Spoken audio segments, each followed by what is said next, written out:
Están a dormir.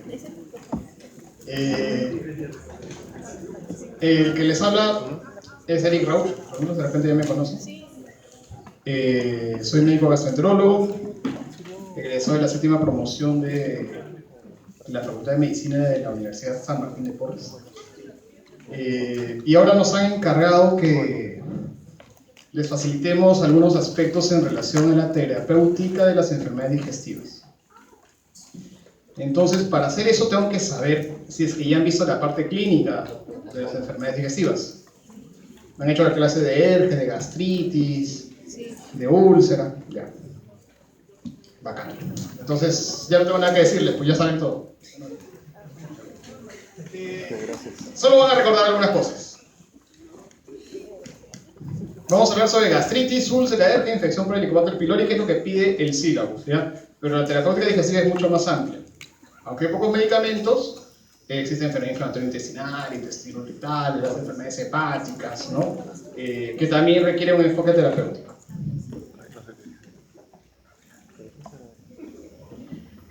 Como ustedes ya llevaron la clase teórica, ya han hecho la parte clínica, teníamos que empezar por las conclusiones.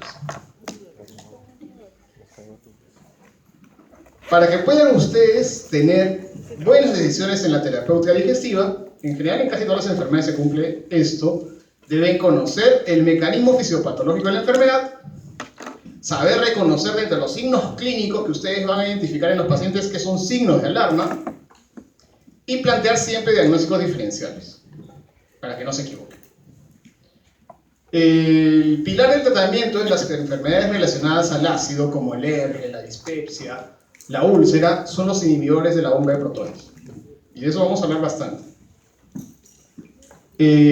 Algunas enfermedades, como la dispepsia funcional, y aquí también está el intestino irritable, de lo que no vamos a hablar hoy día, van a requerir el uso de proquinéticos y psicofármacos. Lo nuevo de esto son los psicofármacos. Ya, los psicofármacos ya no son solo beneficio de los psiquiatras y los neurólogos, ahora también los gastroenterólogos usamos este tipo de sustancias. En cuanto al Helicobacter pylori, si bien es cierto, probablemente todos han leído el consenso de Maastricht, ¿no? Donde recomiendan una terapia triple, la idea en Latinoamérica es la optimización por las altas tasas de resistencia y de fracaso. Y en eso estamos tratando de usar dosis altas de inhibidores de bomba de protones, añadiéndole bismuto a las terapias, y tratar de tener en cuenta la sensibilidad local e individual del paciente. De eso se trata la clase.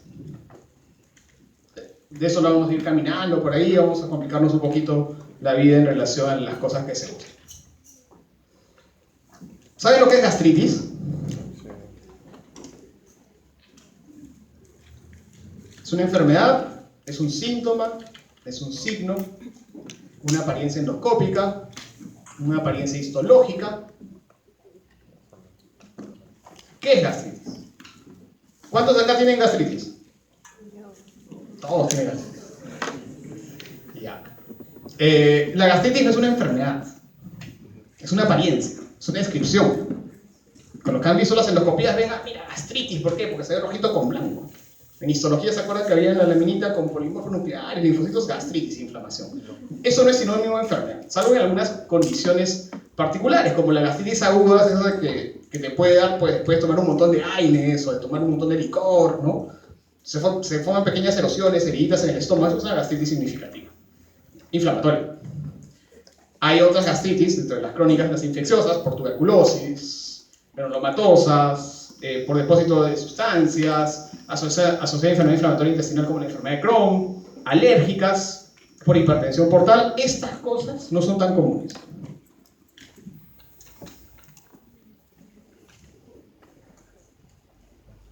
Lo que ustedes más van a ver y lo han visto seguro en las clases es que se habla de gastritis crónica, ¿no? De la gastritis crónica yo quiero hacer un hincapié en el reconocimiento de las gastritis crónicas con atrofia y metaplasia. ¿Por qué quiero hacer esto? Que no es parte de la clase. Es porque la gastritis crónica asociada a atrofia y metaplasia es la gastritis que está asociada al cáncer de estómago. El cáncer de estómago es un problema de salud pública en el Perú, ¿no? Es el cáncer que más mata. Entonces, ¿cómo prevenimos? Haciendo endoscopía. Pero no es solo haciendo endoscopía. ¿no? Es tratando de identificar estómagos con mayor riesgo de cáncer. Los estómagos con mayor riesgo de cáncer son aquellos que tienen atrofia y tienen metaplasia.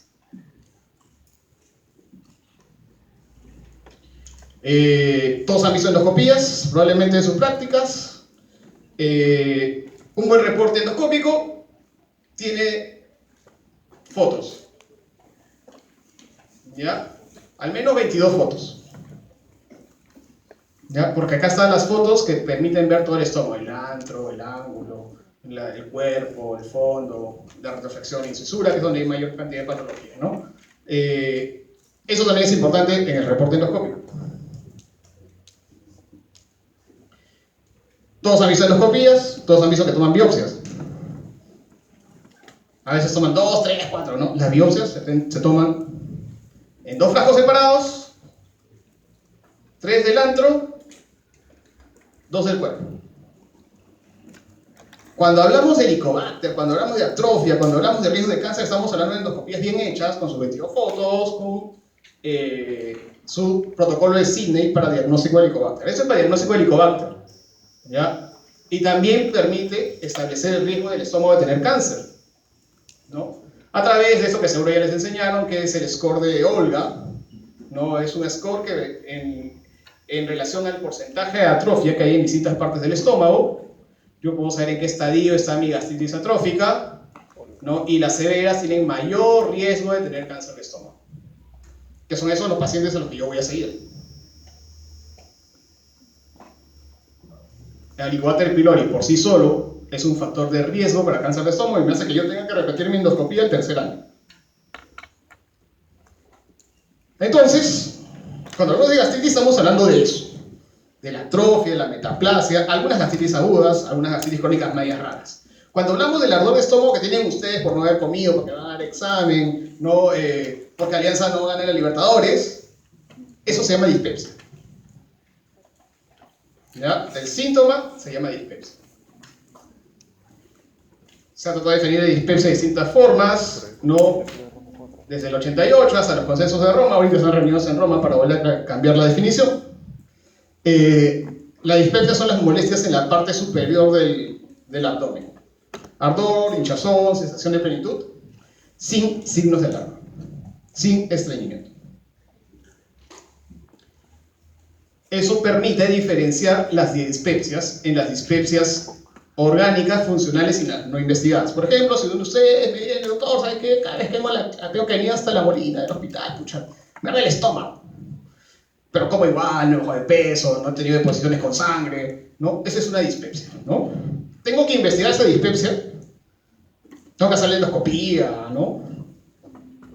No, entonces yo puedo tratar, eso se llama dispepsia no investigada. ¿Ya? Hay una dispepsia orgánica, ¿no? ¿Sabe qué? Yo viajo a la selva 2 veces al año y me arde el estómago, ¿no? No voy a hacer una parasitosis. Hay una sospecha de organicidad. Esa dispepsia puede ser investigada. Y la dispepsia funcional es aquella que yo investigo y no tiene causa, y que es recurrente, que ocupa 1/3 del tiempo, los últimos 3 meses, que los síntomas se presentaron de hace 6 meses. Esa se llama dispepsia funcional, es la causa más común de dispepsia. Y tienes factores desencadenantes y un modelo biopsicosocial que cumple para el origen de los síntomas.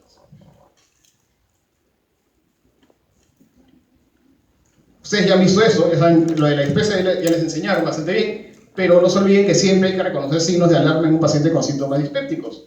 45 años, si viene alguien de mi promo y tiene dispepsia, tengo que hacer endoscopía, porque el Perú es un país de alta prevalencia de cáncer de estómago. Aquellos que tienen disfagia, que han bajado de peso sin causa justificada, los que tienen anemia, los que tienen síntomas en la noche, que los síntomas los despiertan, los que tienen antecedente familiar de primer grado con cáncer de estómago, mamá, hermanos, vómitos persistentes, el dolor que se agrava con la ingesta en pacientes que fuman, que toman, ¿no? Alteraciones en los exámenes clínicos que sugieran mala absorción, hipouremia, ¿no? Antecedente de enfermedad celíaca, que hay una masa, que está itérico, que hay signos que haya ganglios, cosas muy evidentes en el examen clínico que dicen, oye, hay que hacer endoscopía, así tenga 20 años. Y aquellos pacientes que no cumplieron los criterios del alarma, no respondieron al tratamiento inicial. como dispepsia no investigada. Entonces, ¿cómo tratamos la dispepsia no investigada? ¿No? Aquellos que no les voy a hacer ninguna exploración. Los pacientes con síntomas de alarma mayores de 45 años no van a entrar a este grupo, van a ir a endoscopía, van a ir a estudios, ¿no? Los menores de 40 años, en los lugares donde hay alta prevalencia de la infección por el Helicobacter pylori, debo buscar el Helicobacter. Entonces, el Perú es un país de alta prevalencia de Helicobacter pylori, pero cuando ustedes estén trabajando en el hospital de Berlín, ahí no hay mucho Helicobacter. Viene un paciente con dispepsia, ahí lo van a tratar. ¿Cómo se investiga el Helicobacter en los países de alta prevalencia? No debería hacerse una endoscopia con biopsia, debería hacerse una técnica no invasiva. ¿No? Y si hay Helicobacter, tratar. Si no hay Helicobacter, se hace una prueba empírica de tratamiento con antisecretores. Es mejor que no dar nada. No se ha establecido una dosis preferente. La duración debe ser finita, o sea, tener un fin el tratamiento, y la mejoría va a ser a partir de la segunda semana de tratamiento. ¿Qué significa esto? Que el hecho que tenga una persona dispepsia funcional o de una dispepsia no lo condena a estar crónicamente con inhibidores de bomba de protones. 4 o 6 semanas, explicándole que la mejoría es progresiva y que a la cuarta semana debería desaparecer el síntoma. Los prokinéticos se pueden usar en caso de que el componente de esta dispepsia sea síntomas de alteración del vaciamiento, dismotilidad o saciedad precoz, sin signos de alarma. La dispepsia orgánica es una situación más sencilla, ¿ya? Es una dispepsia que tiene causa, ¿no? Entonces trato la causa. Lo más común es que haya esofagitis en personas con enfermedad por reflujo gastroesofágico y úlcera péptica. Tiene un tratamiento particular. Hay otras causas, no neoplasia, parece que se ve endoscopía, no enfermedades mal absortidas, enfermedades metabólicas, enfermedades inflamatorias hepatobiliares.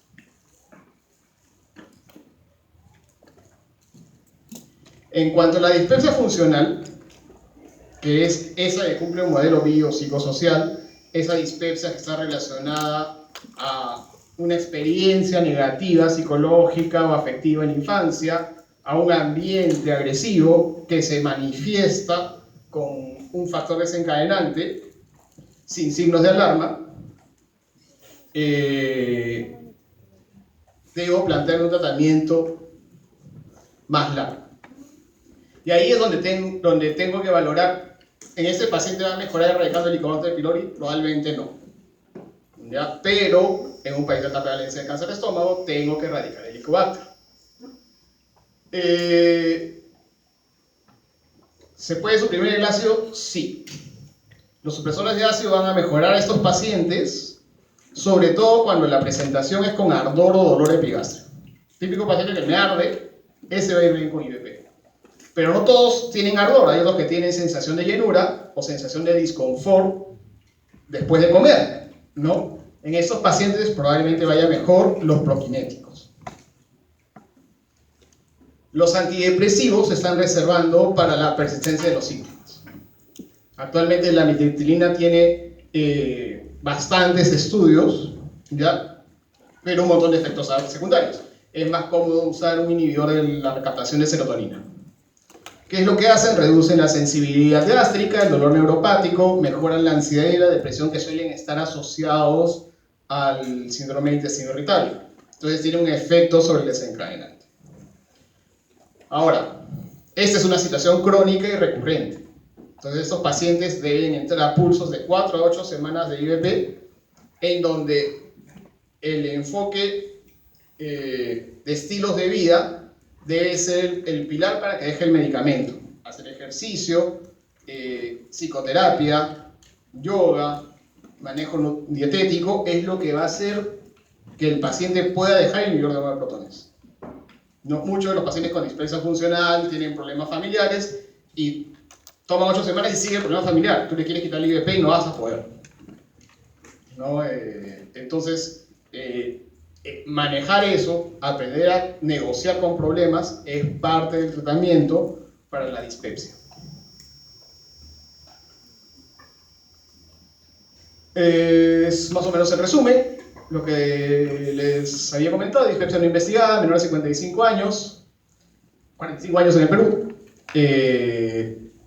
Si tiene test de aliento, erradicar Helicobacter pylori, persisten los síntomas, inhibidor de protones, persisten los síntomas, se cataloga como dispepsia funcional. Si el paciente es menor de 45 años y no tiene signos de alarma, no se va a hacer endoscopía, le puedo dar IVP. Si persisten los síntomas, ahí le hago una endoscopía, y si a pesar de eso si ahí no se detecta patología, debe ser enfocado como una dispepsia funcional. Y la dispepsia funcional se debe enfocar dependiendo si tiene dolor epigastrio o diestrés postpandreal, ¿no? Y las dos opciones son inhibidor de bomba de protones o prokinéticos. Erradicar Helicobacter pylori en los casos que se encuentren en países de alta prevalencia de cáncer de estómago. Si no hay respuesta con IVP, asocio un prokinético. Si no hay respuesta con prokinético, asocio un IVP. Y si no hay respuesta, puedo usar psicofármacos.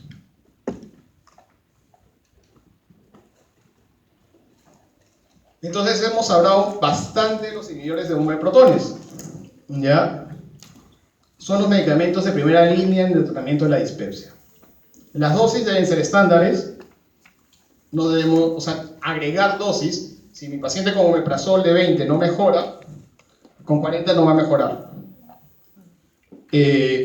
Mi lapso son 8 semanas. Si en 8 semanas no mejora con IVP, pues ya no va a mejorar, así le cambio el IVP. Recordar que es un tratamiento recurrente y existe una situación en que cuando uno logra control satisfactorio de síntomas, que puedo administrar el tratamiento a demanda. O sea, cada vez que el paciente tiene molestias. Tengo que les dé más confianza. ¿Qué de los prokinéticos? Si bien ese los han recomendado, los trabajos que recomiendan el uso de prokinéticos son de baja calidad, ¿no? Se calcula que un adversario de pacientes a tratar con prokinéticos para que mejore uno son 12, ¿no? Y la cisaprida, el tegacerot, la cotiamida, en estudios en dispepsia funcional, ninguna ha mostrado beneficios. Pero cuando empezamos a dividirlos en subgrupos, dolor epigastrio no mejorará con prokinéticos, pero aquellos que tienen síntomas como llenuras, ansiedad precoz, sí. El que ha demostrado eficacia, sobre todo en el síndrome de estrés postpandreal, es la cotiamida. Todavía eso no hay en el Perú. La cotiamida es un inhibidor selectivo de la acetilcolinoesterasa intestinal. Esto es para que recordar un poquito sobre los prokinéticos. ¿Ya? Recuerden la mucosa, la submucosa, la muscular y la serosa.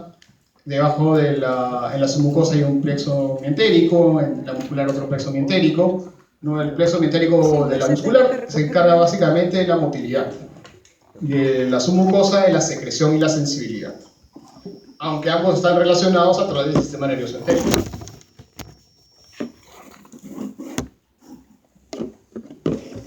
Más o menos la relación es así, ¿no? Hay un mecanorreceptor, acá llega la comidita, estimula el plexo muscular, mientérico muscular, contracción, pero al mismo tiempo este estímulo va a secretar serotonina para estimular células endocrinas, células secretoras, que van a volver a alimentar al plexo muscular para que siga estimulando contractibilidad, ¿no? Eso es parte del fenómeno de la digestión, el intestino, que genera la absorción.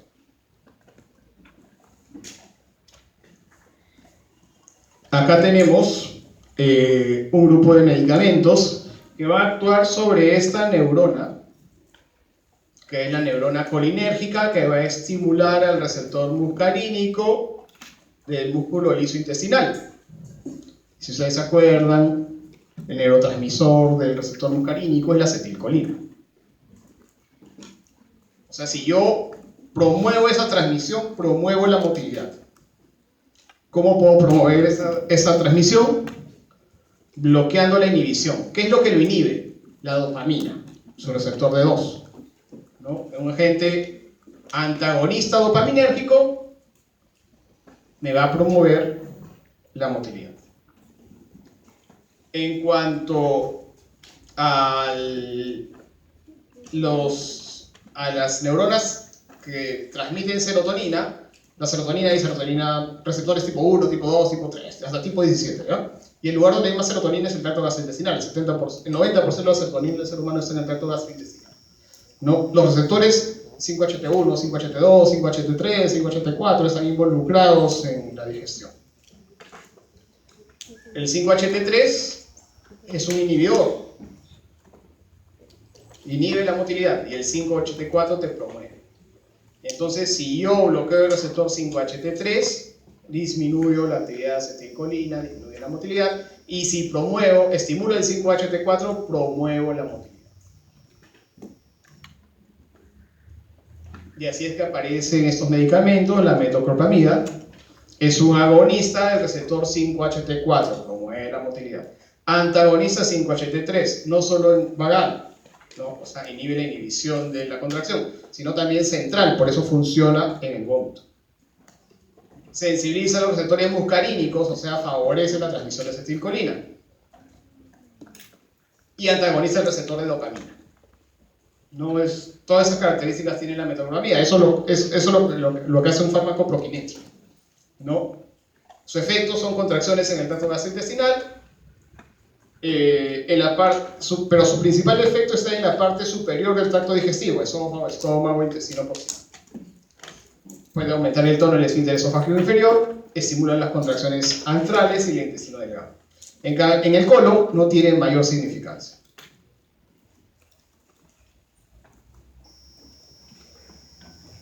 Se absorbe por vía oral, según las proteínas plasmáticas y tiene una biodisponibilidad de 85%. En cuanto a su metabolismo, se sulfata y se conjuga con ácido glucurónico en el hígado, se glucuroniza, vive más o menos de 4 a 6 horas en el organismo, su concentración máxima es a la hora, por vía oral. Su efecto dura más o menos 2 horas. Se excreta por orina. Se indica en la gastroparesia, en algunos procedimientos médicos, y para disminuir las náuseas y los vómitos. La dosis es de 10 miligramos, 30 minutos antes de los alimentos y al acostarse. En náuseas y en vómitos se puede usar por vía parenteral endovenosa si quiere un efecto súper rápido, que es a los 3 minutos, e intramuscular de 10 a 15 minutos.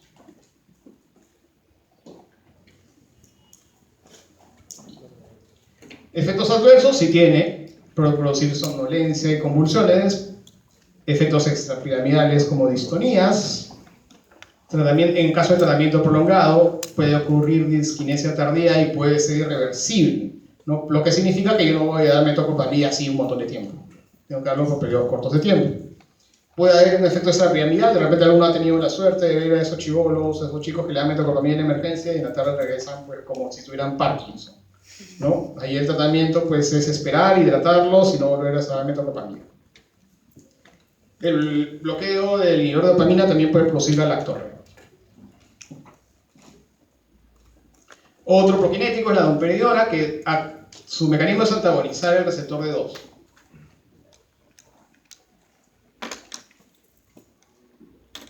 Se absorbe rápidamente, sus concentraciones máximas están en 30 minutos, se distribuye en proteínas plasmáticas y tiene una biodisponibilidad de 15%. Su metabolismo es en cadenas microsomales del hígado y también se desalquila y se hidroxiliza.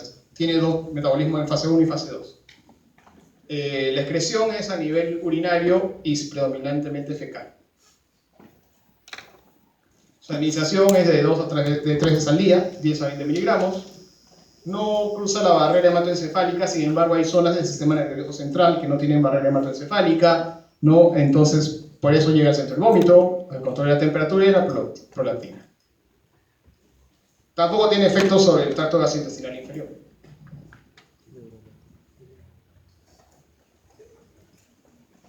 Lo otro que se puede hacer como tratamiento prokinético es agonizar el 5HT4. Seguro que ya les contaron que la cisaprida en algún momento estuvo de moda, pero no se puede usar porque produce arritmias, ¿no? el alargamiento del intervalo QT. Pero la cilindraprida sí, ¿no? Es un agonista 5-HT4, anti-2 débil, no tiene efecto 5-HT3, no sirve para el vómito. Se metaboliza en las cadenas microsomales, se elimina por vía renal. Puede producir un poco de sedación y somnolencia. De los agonistas 5-HT4, lo que realmente marca un cambio es el bucalopride, ¿ya? Porque no solo agoniza el receptor, sino que facilita la transmisión colinérgica, sobre todo en el colon.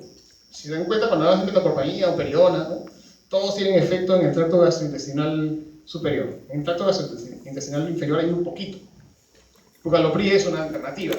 Va a aumentar la velocidad de tránsito intestinal y se está indicando en estreñimiento crónico resistente a laxantes, ¿no? Esa es una muy buena opción. Es un poco caro, ¿ya? Pero en la escalera de tratamiento, si el paciente no responde a dieta, no responde a estreñimiento, que no es parte del tema, si no responde a laxantes clásicos, el tercer escalón es bucalopride. Se excreta por vía renal. Aclotiamida, esto no hay en el Perú todavía, pero inhibe la acetilcolinoesterasa, ¿no? Y al inhibir la acetilcolinoesterasa, aumenta la liberación de acetilcolina, la concentración de acetilcolina en la unión sináptica, y va a haber más acetilcolina por irse al receptor muscarínico, y eso promueve la motilidad, ¿no? Es bastante eficaz para la dispepsia funcional como síndrome de estrés postpandreal.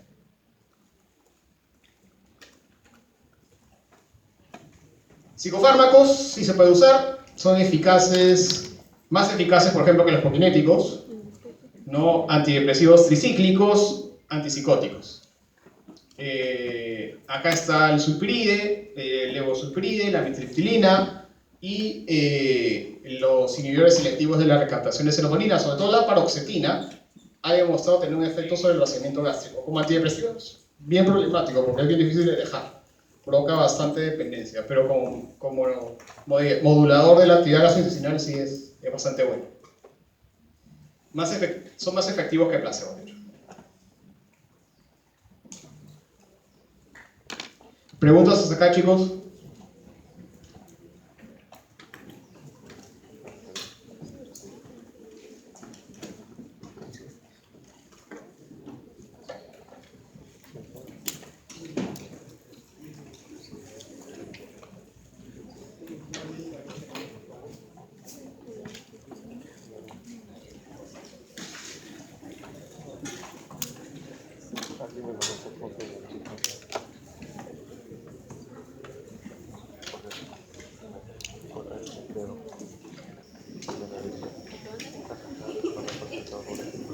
Ahora sí, despiértense ya porque esa es la parte más densa. Sí, tratamiento de la úlcera, inhibidores de bomba de protones. Eso ya lo saben, desbalance entre factores agresores y protectores. Eso ya lo saben, causas más comunes, Aedes y Helicobacter. Desbalance entre agresores y protectores, eso ya lo saben.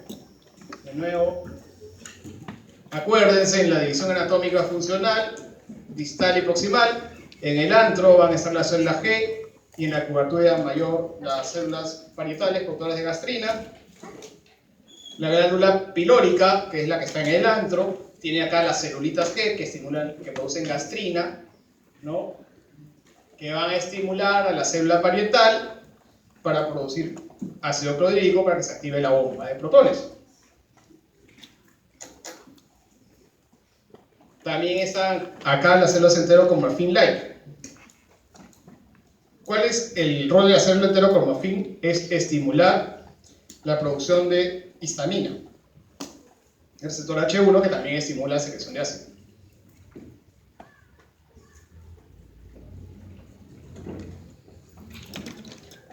Más o menos esto para que se acuerden del mecanismo de la secreción gástrica. No hay tres estímulos importantes: la acetilcolina, la histamina y la gastrina, ¿no? O sea, la fase cefálica, la fase gástrica, de la secreción ácida, o sea, la comida, pensar en la comida, ¿no? Va a estimular la actividad vagal, transmitiendo acetilcolina, receptor muscarínico, segundo mensajero calcio, actividad de la bomba de protones. La distensión gástrica estimula la producción de gastrina, que va a ir a un receptor CCK2, flujo de calcio, bomba de protones. Esta misma gastrina va a ir a un CCK2, pero de la célula enterocromafin. La célula enterocromafin secreta histamina que va al receptor H2, activa la deliciclasa, activa la bomba de protones.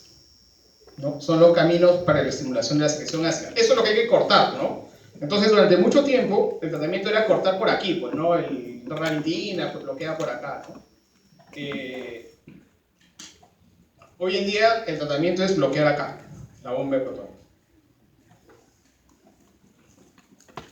Esa es una célula parietal, ¿ya? Y para que más o menos entiendan cómo funcionan los inhibidores de bomba de protones, las bombas de protones están aquí dando vueltas en el interior de la célula, así como cuando están dando vueltas en el hospital buscando a su profesor, así están dando vueltas, ¿no? Cuando ustedes comen, toditas las bombitas de protones, o la mayoría, se van hacia la zona del canalículo secretor. Esto es súper importante que lo entiendan, porque si la bomba de protones no está aquí, no se va a bloquear. O sea, si yo tomo esomeprazol con el estómago sin haber comido, sin haber estimulado mis bombas de protones que vayan hacia el canalículo secretor, no las voy a bloquear. Causa de fracaso en el tratamiento.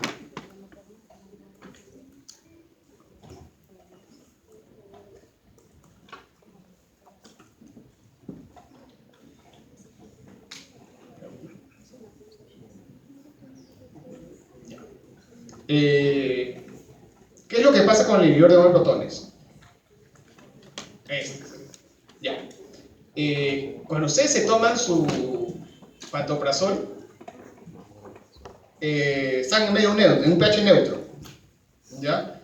Y los inhibidores de bomba de protones son profármacos. ¿Se acuerdan que son profármacos?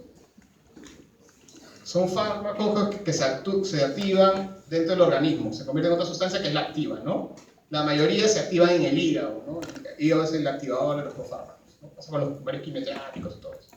En el caso de los inhibidores de bomba, se activan en el pH ácido del estómago.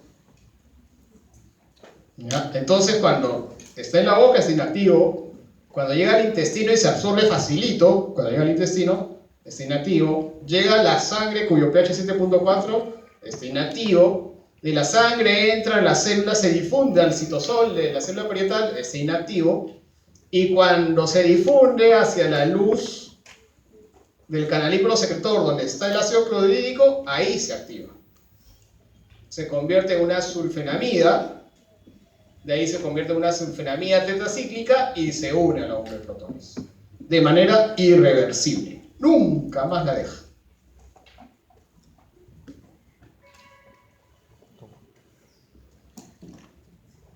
Por eso que son profármacos que requieren un medio ácido, se difunden en las células parietales, se acumulan en el canalículo secretor, y como es un callejón, podrían irse de ahí, o sea, irse y se van, ya, pues se pierde, ¿no? Para no salirse del canalículo es que se unen a la sulfenamida. Y de ahí se une un enlace covalente, ¿no? El irreversible con las bombas de protones. Para poder bloquear el 70-80% de bombas de protones, más o menos van a pasar 3 a 5 días. ¿No? Entonces, cuando empieza el efecto sostenido de los IBP. ¿Ya? La mayoría de veces, los pacientes no siguen esa recomendación. Entonces, si ustedes tienen un paciente que no responde, que no mejora al pantoprazol, al esomeprazol que le están dando, tienen que asegurarse de que se toman de manera correcta.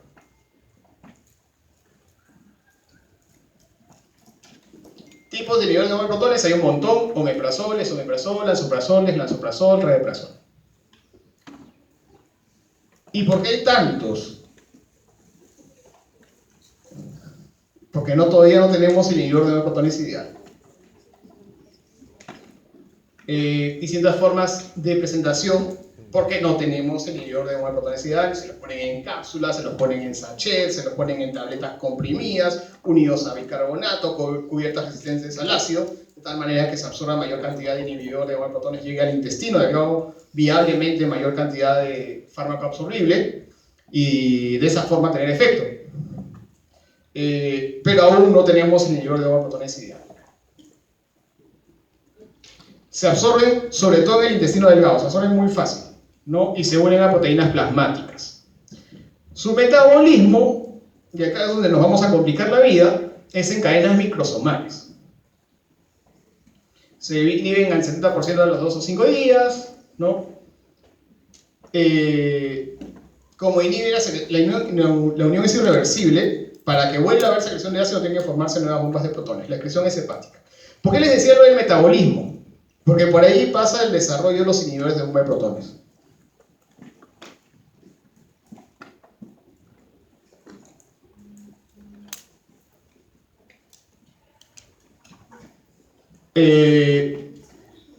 Si ustedes ven acá, la vía por la que se metabolizan en el hígado, o sea, van a ser eliminados. El omeprazol es sobre todo el CYP1219, lansoprazol CYP1219, esomeprazol CYP12SA4, pantoprazol CYP1219, rabeprazol es como que más variadito, ¿no? Esto tiene que ver con algunas características genómicas que tienen los pacientes, las personas, de tener un metabolismo más rápido de algunos tipos de medicamentos. Hay personas que lo metabolizan muy rápido y hay personas que lo metabolizan muy lento. Eso se le llama polimorfismos genéticos. No son mutaciones porque son menos del 5% de grupos genéticos. Y son responsables de que el paciente no responda al tratamiento. Hay una variabilidad inmensa dependiendo del lugar donde se hace la investigación. Las mutaciones están en genes que son encargados de codificar proteínas, transportadores o receptores, ¿no? Y son altamente polimórficos, o sea, sucede, están en los seres humanos. No puede haber cambio de un solo nucleótido, es un cambio pequeñito, puede haber cambio en secuencias cortas llamado tándem, puede haber variaciones en el número de copias de un gen o una delección completa. El asunto es que, por ejemplo, si yo no tengo la mutación, mi metabolismo va a ser normal. Entonces mi curva, ¿recuerdan esas curvas que les enseñaban en farmacología de concentración máxima, empieza a bajar, se empieza a metabolizar, es súper predecible. Es lo que pasa con la mayoría de medicamentos. Pero ¿qué pasa si mi mutación hace que mis cadenas microsomales no metabolicen la sustancia? Eso sería metabolizador lento o ultralento. Aumenta la concentración y nunca baja. Entonces, digamos, son pacientes que le va demasiado bien con el medicamento. Tienes el metabolizador intermedio. Esto es medio impredecible, ¿no? Va a tener concentración terapéutica, ¿no? Pero también va a tener un alto riesgo de tener reacciones adversas o su intervalo terapéutico efectivo es más corto. Y tienes el metabolizador ultra rápido, que no va a tener efecto, no va a llegar a concentración efectiva, ¿no? Y tiene una expresión genética que hace pues, que las cadenas microsomales no metabolicen las sustancias. Y esto se ve en inhibidores de protones, se ve con la warfarina, se ve con clopidogrel, hoy en día lo vemos con quimioterápicos, ¿no? O terapia biológica, y es parte de lo que va a significar decisiones en la terapéutica del futuro. No solo en inhibidores de protones, ¿no? Aquí para que se acuerden más o menos, para que vean que esa es otra característica de los inhibidores de protones, es que su tiempo de vida medio es cortito. Estos fármacos bien pajas, ¿sabes? Porque dura una hora en el cuerpo. Y eso ahora les sirve para bloquear la bomba de protones. Y ya no necesitan estar más tiempo, y hicieron lo que tenían que hacer. ¿No? Eso es una característica súper inteligente del fármaco. En cuanto a los metabolizadores, metabolizadores normales no llegan al 50% de la población. Tanto en raza blanca, afroamericanos, asiáticos. Latinos no tenemos datos.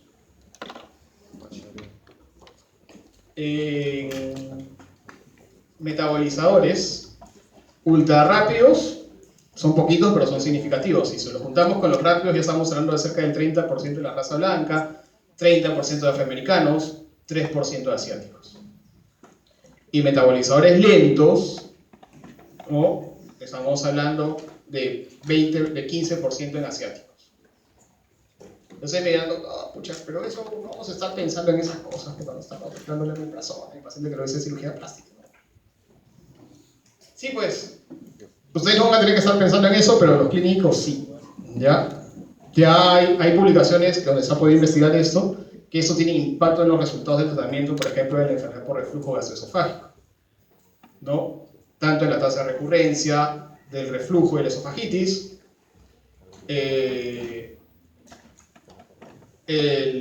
los pacientes que tienen un fenotipo normo-metabolizador tienen mayor riesgo de recurrencia en enfermedad por reflujo gastroesofágico.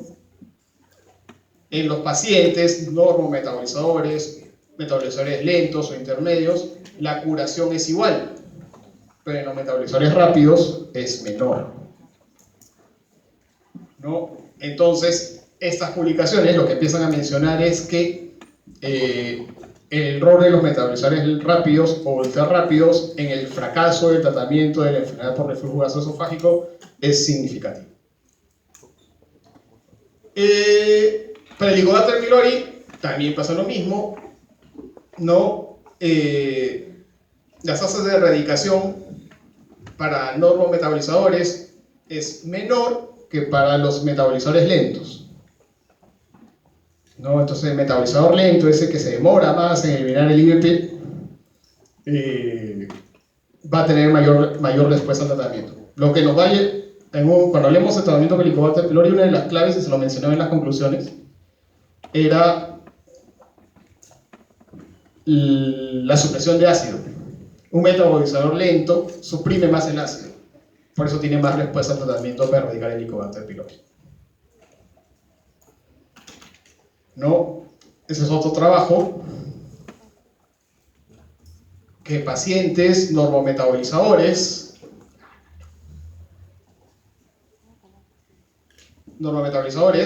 tienen mayor riesgo de falla de tratamiento cuando son en comparación con los metabolizadores intermedios y metabolizadores lentos, sobre todo cuando usan omeprazol y lansoprazol, pero no en eso omeprazol y rabeprazol. Y si volvemos al cuadrito, vemos que el rabeprazol es quizás el inhibidor de protones que menos se metaboliza por el CYP1219. Y el esomeprazol, si bien es cierto una parte se metaboliza por el CYP1219, es cerca del 40%, ¿no? Entonces como que son fármacos menos influenciados por este tipo de polimorfismos. Las enfermedades del ácido se tratan con inhibidores de homeoprotones, ¿ya? Sin embargo, todo el mundo los usa, ¿no? Y como hemos visto, por ejemplo, en la dispepsia, hay periodos de que se recomienda el tratamiento, o sea, no se recomienda 4 semanas, se recomienda 8 semanas, no se recomienda 1 año, no se recomienda 2 años, ¿no? Sin embargo, cuando ustedes están en consultorio, seguro que a todos les han dado omeprazol. Se usa un montón, son baratos, ¿no? Y es fácil encontrarlos. Entonces, hay muchas publicaciones, los que leen el TROME seguro han oído hablar del riesgo de fractura por inhibidores de homeoprotones, ¿no? Omeprazol y neumonía. Son observaciones que se han dado, ¿no? Se ha visto todas esas cosas, demencia, stroke, enfermedad cardíaca, rhabdomiolisis, nefritis intersticial, enfermedad crónica renal, colitis microscópica, sobrecrecimiento bacteriano, fractura de huesos, colitis bacteriana espontánea, anemia, es decir, infinidad de efectos secundarios por los inhibidores de homeoprotones, efectos adversos. Eso se viene viendo desde el 2011, ¿no? Hay bastante información consistente en el aumento del riesgo de fracturas, una interacción que disminuye el efecto del clopidogrel, infección por Clostridium difficile, sobre todo en el uso parenteral en pacientes en las unidades de cuidados intensivos, mayor riesgo de neumonía y déficit de magnesio, como advertencia de la FDA.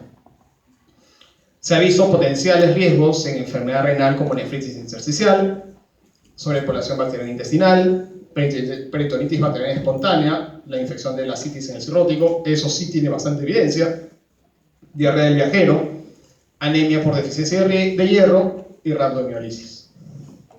Y más recientemente se está hablando de enfermedad renal crónica, demencia, ACV, asma, muerte prematura. O sea, son peligrosos.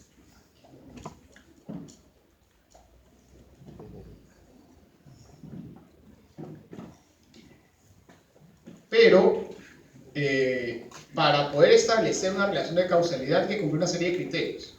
De eso no vamos a hablar, eso ustedes lo van a ver cuando hagan sus clases de investigación, ¿no? Pero los criterios de causalidad para todos estos efectos adversos con los IBP no se cumplen, ¿ya? Pero sí hay unos mecanismos propuestos, como la disminución de la acidez gástrica provoca déficit de vitamina B12, eso provoca síntomas neurológicos. Depósito de beta-amiloide en el cerebro, y eso provoca demencia. En el caso del hueso, va a haber disminución de la absorción de calcio y vitamina B12, eso va a producir hipercalcemia, fracturas. El aumento de la gastrina va a llevar a hiperparatidismo, disminución de calcio, fracturas. La elevación de la activación de clopidogrel hace que el paciente que requiere clopidogrel no esté protegido, fractura, infarto. En los pulmones, la disminución de la acidez del estómago hace que las bacterias crezcan en el estómago, esas bacterias se van al pulmón, neumonía.